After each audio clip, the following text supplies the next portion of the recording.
ఎవరైతే రియాజ్ ఉన్నారో తను ఒక బైక్ రికవరీ ఏజెంట్. తనకు అక్కడ ఆ బైక్ రికవరీ చేస్తుండగా ఒక బైక్ లో తనకి 3 lakhs రూపీస్ దొరికేది. ఆ 3 lakhs రూపీస్ ఏవైతే ఉన్నాయో తను ఆ 3 lakhs రూపీస్ ని ఖర్చు పెట్టేశాడు.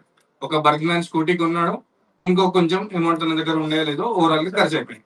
అయిపోయిన తర్వాత ఆ కరెన్సీ నోట్ రాకెట్ ఎవరైతే ఉన్నారో వాళ్ళు రియాజ్ ని చాలా ప్రెషర్ పెట్టడం జరిగింది మనీ రిటర్న్ ఇవ్వడానికి.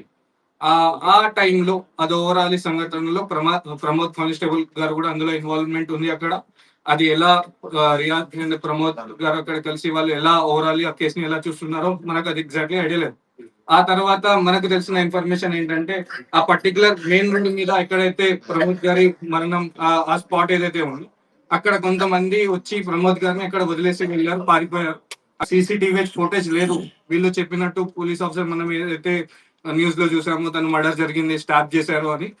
ఆ ప్రకారంగా ఒక సిటీవీ ఫుటేజ్ లేదు, అది కూడా మెయిన్ రోడ్ చౌరస్తా మీద, రైట్. సో ఇది కూడా క్వశ్చన్ చేయాల్సిన విషయం.